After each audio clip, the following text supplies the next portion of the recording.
ಇನ್ನು ಅವ್ರು ಯಾರ ವಿದ್ಯಾರ್ಥಿಗಳು ಯುವಕರು ಮೋದಿ ಮೋದಿ ಅಂದ್ರೆ ಅವರಿಗೆ ಕಪಾಳಕ್ಕೆ ಬಡಿಬಹುದು. ಬಾರಪ್ಪ ತಂಗಡಿಗಿ, ನಿಮ್ಮ ಅಪ್ಪನಿಗೆ ಹುಟ್ಟಿದ್ರೆ ಕಪಾಳ ಮೋಕ್ಷ ಮಾಡಿ ನೋಡು ಅಂತ ಹೇಳಬೇಕು ಅಂತ ಅನಿಸ್ತು.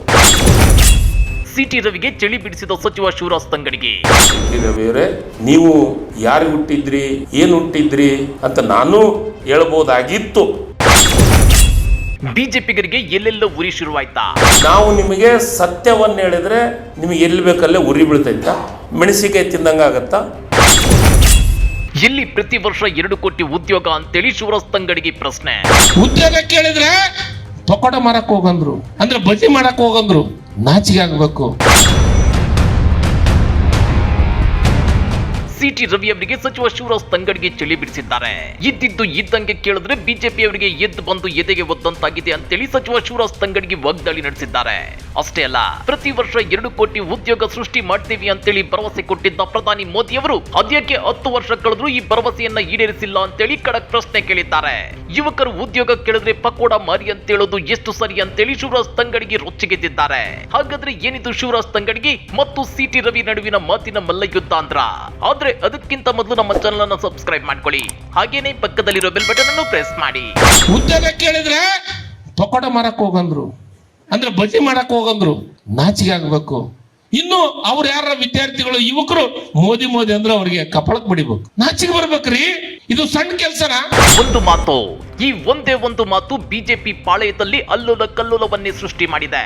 ಕಾಂಗ್ರೆಸ್ ಗ್ಯಾರಂಟಿಗಳ ಬಗ್ಗೆ ಪಟ್ಟು ಹಿಡಿಯೋ ಕೆಲ ಮೈನ್ ಸ್ಟ್ರೀಮ್ ಮಾಧ್ಯಮಗಳು ಮತ್ತು ಬಿಜೆಪಿ ನಾಯಕರಿಗೆ ಮೋದಿ ಅದ್ಯಾಕೆ ಪ್ರತಿ ವರ್ಷ 2 ಕೋಟಿ ಉದ್ಯೋಗ ಸೃಷ್ಟಿ ಮಾಡ್ತಿಲ್ಲ, ಅದಕ್ಕೆ ಕಾರಣ ಏನು, ಅವರಿಗಾಗ್ತಿರೋ ಸಮಸ್ಯೆಗಳೇನು, ಅದನ್ನ ಪ್ರಧಾನಿ ಮೋದಿ ಅವರು ಹೇಳಿಲ್ಲ ಅಂದ್ರೆ ಈ ದೇಶದ ಯುವಕರಿಗೆ ಪ್ರಧಾನಿ ಮೋದಿ ಮಾತು ತಪ್ಪಿದವರ ಹಾಗೆ ಆಗೋದಿಲ್ವೇ? ಹೀಗೆ ಖಡಕ್ ಪ್ರಶ್ನೆಗಳನ್ನ ಕೇಳಿದ್ದ ಸಚಿವ ಶಿವರಾಜ್ ತಂಗಡಿಗೆ ಪ್ರಧಾನಿ ಮೋದಿ ಅವರು ಉದ್ಯೋಗ ಕೇಳಿದ್ರೆ ಪಕೋಡ ಮಾರಿ ಅಂತ ಹೇಳ್ತಾರೆ. ಹೀಗಾಗಿ ಇನ್ನು ಯಾರಾದ್ರೂ ಯುವಕರು ಮೋದಿ ಮೋದಿ ಅಂದ್ರೆ ಅವರ ಕಪಾಳಕ್ಕೆ ಬಡಿಯಬೇಕು ಅಂತ ಹೇಳಿದ್ರು. ಉದ್ಯೋಗ ಕೇಳಿದ್ರೆ ಪಕೋಡ ಮಾರಕ್ ಹೋಗಂದ್ರು, ಅಂದ್ರೆ ಬಜಿ ಮಾಡಕ್ ಹೋಗಂದ್ರು. ನಾಚಿಗೆ ಆಗ್ಬೇಕು.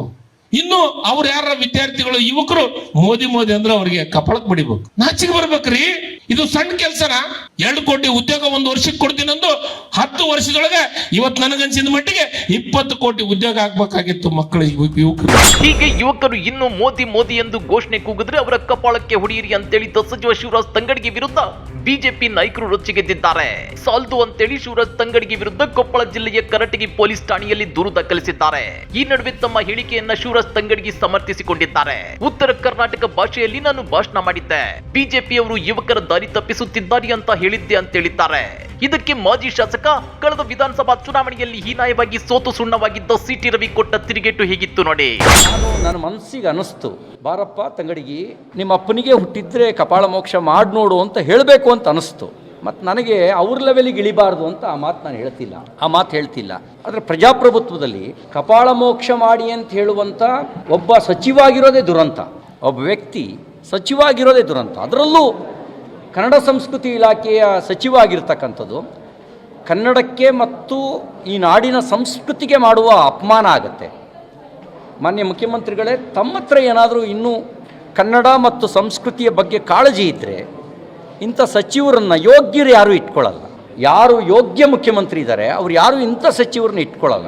ಸಿಟಿ ರವಿ ಅವರ ಮಾತುಗಳನ್ನ ಸೂಕ್ಷ್ಮವಾಗಿ ನೋಡಿ. ಬಾರಪ್ಪ ತಂಗಡಿಗೆ, ನಿಮ್ಮ ಅಪ್ಪನಿಗೆ ಹುಟ್ಟಿದ್ರೆ ಕಪಾಳ ಮೋಕ್ಷ ಮಾಡಿ ನೋಡಿ ಅಂತ ಹೇಳ್ಬೇಕು ಅಂತ ಅನಿಸ್ತು ಅಂತೇಳಿ. ಆದ್ರೆ ಹಂಗ್ ಹೇಳಲ್ಲ ಅಂದ್ರೆ ಏನರ್ಥ? ಹೇಳೋದೆಲ್ಲ ಹೇಳ್ಬಿಟ್ಟು ಎಷ್ಟು ನಯವಾಗಿ ಜಾರಿಕೊಳ್ತಿದ್ದಾರೆ ನೋಡಿ. ಅದೇ ರೀತಿ ಯೋಗ್ಯ ಮುಖ್ಯಮಂತ್ರಿಯಾಗಿದ್ರೆ ಇಂಥ ಸಚಿವರನ್ನ ತಮ್ಮ ಸಂಪುಟದಲ್ಲಿ ಇಟ್ಟುಕೊಳ್ಳೋದಿಲ್ಲ ಅಂತ ಹೇಳಿದ್ದಾರೆ. ಆದ್ರೆ ಇವರ ಅರ್ಥ ಏನು? ಸಿಎಂ ಸಿದ್ದರಾಮಯ್ಯ ಯೋಗ್ಯ ಅಲ್ಲ ಅಂತ ಅಲ್ಲವೇ? ಇಷ್ಟು ನಾಜೂಕಾಗಿ ಇಷ್ಟು ನಯವಾಗಿ ಪ್ರತಿಕ್ರಿಯಿಸೋ ಸಿಟಿ ರವಿ ಅವರಿಗೆ ಸಚಿವ ಶಿವರಾಜ್ ತಂಗಡಿಗೆ ಅವರು ಕೂಡ ಅಷ್ಟೇ ಸೂಕ್ಷ್ಮವಾಗಿ ನಯವಾಗಿ ತಿರುಗೇಟನ್ನ ಕೊಟ್ಟಿದ್ದಾರೆ. ಇವತ್ತು ನನ್ನ ವಿರುದ್ಧ ಸ್ಟೇಟ್ಮೆಂಟ್ ಕೊಡುವಂತ ಸನ್ಮಾನ್ಯ ಸಿಟಿ ರವಿ ಅವರು ನನಗೊಂದು ಮಾತು ಹೇಳಿದ, ಅವ್ರ ಅಪ್ಪ ಹುಟ್ಟಿದ್ರೆ ಅಂತ. ನಾನು ಇದನ್ನು ಬಹಳ ಚೆನ್ನಾಗಿ ಕೇಳ್ತೀನಿ. ಸಿಟಿ ರವಿಯವರೇ, ನೀವು ಯಾರು ಹುಟ್ಟಿದ್ರಿ, ಏನು ಹುಟ್ಟಿದ್ರಿ ಅಂತ ನಾನು ಹೇಳ್ಬೋದಾಗಿತ್ತು. ನನಗೆ ನಿನ್ನಷ್ಟು ಕೆಟ್ಟ ಲೆವೆಲ್ದಾಗ ಕೆಳಗಿಳಕ್ಕೆ ನಾನು ಇಷ್ಟಪಡೋಂಗಿಲ್ಲ. ನನ್ನ ತಾಯಂದ್ರಿಗೆ ಗೊತ್ತಿರುತ್ತೆ, ನಿನ್ನ ತಾಯಂದ್ರಿಗೆ ಗೊತ್ತಿರುತ್ತೆ ಯಾರು ಹುಟ್ಟಿದ್ದಾರೆ ಅಂತ. ಅಷ್ಟು ಮಿಕ್ಕಿ ಹುಟ್ಟಿದ್ದ ಬೇಕು ಅಂತ ನಿಮ್ಮ ತಲೆಯಾಗಿದ್ದರೆ ನನ್ನ ತಾಯಿನ ಕರ್ಕೊಂಬರ್ತೀನಿ BJP ಪಕ್ಷದ ಆಫೀಸಿಗೆ. ಎಂದು ಡೇಟ್ ಕೊಡ್ತೀರಿ ಕೊಡ್ರಿ. ಕೊಡೋಕ್ಕೆ ಸಿದ್ರಿದ್ದೀರಾ? ನಾನು ಕೇಳಿದ್ದು ಕ್ವಶನ್ಗೆ ಉತ್ತರ ಕೊಡೋಕ್ಕೆ ಸಿದ್ರಿದ್ದೀರಾ? 2 ಕೋಟಿ ಉದ್ಯೋಗ ಎಷ್ಟು ಕೊಟ್ರಿ ಅಂತ ಹೇಳ್ರಿ. ಪ್ರಶ್ನೆಗೆ ಹೇಳ್ರಿ. ಬಿಜೆಪಿ ನಾಯಕರ ಬಳಿಯಾಗ್ಲಿ ಮೋದಿ ಅವರ ಬಳಿಯಾಗ್ಲಿ ಪ್ರತಿ ವರ್ಷ 2 ಕೋಟಿ ಉದ್ಯೋಗವನ್ನ ಅದ್ಯಾಕೆ ಸೃಷ್ಟಿ ಮಾಡಿಲ್ಲ ಅನ್ನೋ ಪ್ರಶ್ನೆಗೆ ಉತ್ತರ ಇಲ್ಲ. ಬದಲಿಗೆ ಜನರ ದಿಕ್ಕು ತಪ್ಪಿಸುವಂತ ಇಂಥ ಪ್ರಶ್ನೆಯನ್ನು ಯಾರು ಕೇಳದಂತೆ ನೋಡಿಕೊಳ್ಳ ನಿಗೂಢ ತಂತ್ರಗಾರಿಕೆ ನಡೆಯುತ್ತಿದೆ ಅಂತೇಳಿ ಸಚಿವ ಶಿವರಾಜ್ ತಂಗಡಗಿ ಹೇಳಿದ್ದಾರೆ. ಅಷ್ಟೇ ಅಲ್ಲ, ಸಿಟಿ ರವಿ ಅವರು ಸಂಸ್ಕಾರದ ಬಗ್ಗೆ ಮಾತನಾಡ್ತಾರೆ. ಸಂಸ್ಕಾರದ ಬಗ್ಗೆ ನನಗೆ ಚೆನ್ನಾಗಿ ಗೊತ್ತು, ಬಿಜೆಪಿಯ ಭಾಷೆಯಲ್ಲಿ ಉತ್ತರ ಕೊಡೋದು ಗೊತ್ತು. ನನಗೆ ನಮ್ಮ ಪಕ್ಷದ ನಾಯಕರು ಸಂಸ್ಕಾರ ಕಲಿಸಿಕೊಟ್ಟಿದ್ದಾರೆ. ಯುವಕರಿಗೆ ಬಿಜೆಪಿ ನಾಯಕರು ದಾರಿ ತಪ್ಪಿಸುತ್ತಿದ್ದಾರೆ ಅಂತ ನಾನು ಕಳಕಳಿಯ ಮಾತುಗಳನ್ನು ಆಡಿದ್ದೇನೆ ಅಂತೇಳಿ ಸಚಿವ ಶಿವರಾಜ್ ತಂಗಡಗಿ ಸ್ಪಷ್ಟನೆ ಕೊಟ್ಟಿದ್ದಾರೆ. ಅಷ್ಟೇ ಅಲ್ಲ, ಅದೆಷ್ಟು ಸಲ ತ್ರಿಶೂಲ ಚಾಕು ಚೂರಿ ಹಿಡಿದುಕೊಂಡು ಓಡಾಡಿದ್ದೀರಿ. ನಿಮ್ಮನ್ನ ಏನ್ ಮಾಡ್ಬೇಕು ನಾವು? ಸತ್ಯ ಹೇಳಿದ್ರೆ ನಿಮ್ಗೆ ಉರಿಯುತ್ತೆ, ಮೆಣಸಿನಕಾಯಿ ತಿಂದಂತಾಗುತ್ತಾ? ನಾನು ಮೋದಿ ಅವರ 10 ವರ್ಷದ ಟ್ರ್ಯಾಕ್ ರೆಕಾರ್ಡ್ ಕೇಳಿದ್ದೇನೆ. ತಪ್ಪೇನಿದೆ? ನಾನು ಮಾತಾಡಿದ್ರಲ್ಲಿ ಯಾವುದಾದ್ರೂ ಅಶ್ಲೀಲ ಪದಗಳಿತ್ತ? ವಿರೋಧ ಪಕ್ಷದವನಾಗಿ ನಾನು ನಿಮ್ಮನ್ನ ಆಡಿ ಹೊಗಳಬೇಕೆ ಅಂತೇಳಿ ಶಿವರಾಜ್ ತಂಗಡಗಿ ಪ್ರಶ್ನಿಸಿದ್ದಾರೆ. ಹೌದು ತಂಗಡಿಯವರೇ, ನಾವು 2 ಕೋಟಿ ಉದ್ಯೋಗ ಕೊಟ್ಟಿವಿ, ನೀವು ಕೇಳಿದ್ದು ತಪ್ಪು. ನಾವು 150 ಮಾನವ ದಿನಗಳನ್ನು ಕೊಟ್ಟಿದ್ದೀವಿ, ನೀವು ಕೇಳಿದ್ದು ತಪ್ಪು. 100 ಸ್ಮಾರ್ಟ್ ಸಿಟಿ ಮಾಡಿದ್ದೀವಿ, 100 ಸ್ಮಾರ್ಟ್ ಸಿಟಿ ಒಂದೊಂದಾಗಿ 100 ಹೆಸರು ಹೇಳ್ತೀವಿ. ಹೇಳ್ರಿ, ಇಂಥದನ್ನು ಹೇಳಂಗಿಲ್ಲ. ಜನರನ್ನ ಧರ್ಮದ ಮೇಲೆ ಮತ್ತೊಂದದ ಮೇಲೆ ಜನರನ್ನು ಬಿಟ್ಟು, ಅದು ವಿಶೇಷವಾಗಿ ಯುವಕರಿಗೆ ದಾರಿ ತಪ್ಪಿಸ್ತಾ ಇದ್ದೀರಿ ಅಂತ ನಾನು ಯುವಕರ ಬಗ್ಗೆ ಕಳಕಳಿಯ ಮಾತನ್ನು ಮಾತಾಡಿದ್ದೀನಿ. ನೀವು ಎಷ್ಟು ಸತೆ ತ್ರಿಶೂಲವನ್ನು ಹಿಡ್ಕೊಂಡು ಓಡಾಡಿದ್ದೀರಿ, ಎಷ್ಟು ಸತೆ BJP ಮಿತ್ರರು ಚಾಕು ಚೌರಿಗಳನ್ನು ಹಿಡ್ಕೊಂಡು ಕಾರ್ಯಕ್ರಮದೊಳಗೆ ತೋರಿಸಿದ ಉದಾಹರಣೆಗಳು ಎಷ್ಟಿದ್ದಾವೆ? ನಿಮ್ಮನ್ನೇನು ಮಾಡಬೇಕು? ನಾವು ನಿಮಗೆ ಸತ್ಯವನ್ನು ಹೇಳಿದರೆ ನಿಮಗೆ ಎಲ್ಲಿ ಬೇಕಲ್ಲೇ ಉರಿ ಬೀಳ್ತೈತಾ? ಮೆಣಸಿಕಾಯಿ ತಿಂದಂಗೆ ಆಗತ್ತಾ? ನಾನು ಸತ್ಯ ಕೇಳಿದ್ದೀನಿ ಸ್ವಾಮಿ.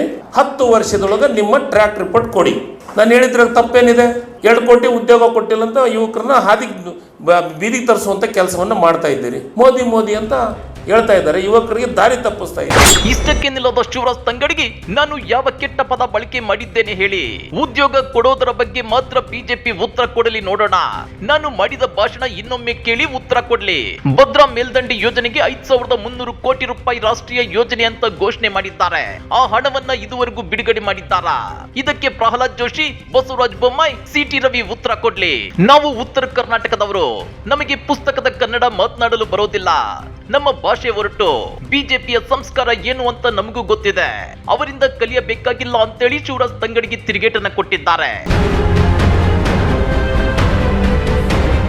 ಇನ್ನ 2 ಕೋಟಿ ಉದ್ಯೋಗಗಳನ್ನ ಮೋದಿ ಕೊಟ್ಟಿದ್ರೆ ನಾನು ಮೋದಿಗೆ ಜೈ ಅಂತ ಹೇಳುತ್ತಿದ್ದೆ.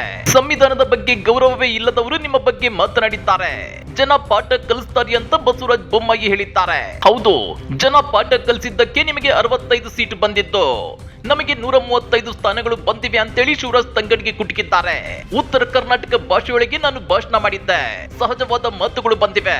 ಒಳ್ಳೆಯ ಗೆಳೆತನದೊಳಗೂ ನಾವು ಬೇರೆ ಬೇರೆ ಭಾಷೆ ಬಳಸುತ್ತೇವೆ. ಜನ ಏನ್ ಮಾತನಾಡ್ತಾರೆ ಅನ್ನೋದು ಜೂನ್ 4ಕ್ಕೆ ನಿರ್ಧಾರವಾಗಲಿದೆ ಅಂತೇಳಿ ಶಿವರಾಜ್ ತಂಗಡಗಿ ಕುಟುಕಿದ್ದಾರೆ. ಹಾಗಾದ್ರೆ ಮೋದಿ ಹೇಳಿದಂತೆ ಪ್ರತಿ ವರ್ಷ 2 ಕೋಟಿ ಉದ್ಯೋಗಗಳನ್ನ ಅದ್ಯಾಕೆ ಸೃಷ್ಟಿ ಮಾಡ್ತಿಲ್ಲ? ಈ ಬಗ್ಗೆ ಜನ ಪ್ರಶ್ನೆ ಕೇಳಲೇಬಾರ್ದಾ? ಸಚಿವ ಶಿವರಾಜ್ ತಂಗಡಗಿ ಎತ್ತಿರೋ ಈ ಪ್ರಶ್ನೆಯ ಬಗ್ಗೆ ನೀವೇನಂತೀರಾ? ಕಮೆಂಟ್ ಮಾಡಿ, ವಿಡಿಯೋ ಲೈಕ್ ಮಾಡಿ, ಶೇರ್ ಮಾಡಿ. ಇಂಥ ಮತ್ತಷ್ಟು ರೋಚಕ ರಾಜಕೀಯ ಸುದ್ದಿಗಳನ್ನ ಮಿಸ್ ಮಾಡದೆ ನೋಡಬೇಕು ಅಂದ್ರೆ ನಮ್ಮ ಯೂಟ್ಯೂಬ್ ಚಾನೆಲ್ ಅನ್ನ ಸಬ್ಸ್ಕ್ರೈಬ್ ಮಾಡ್ಕೊಳ್ಳಿ.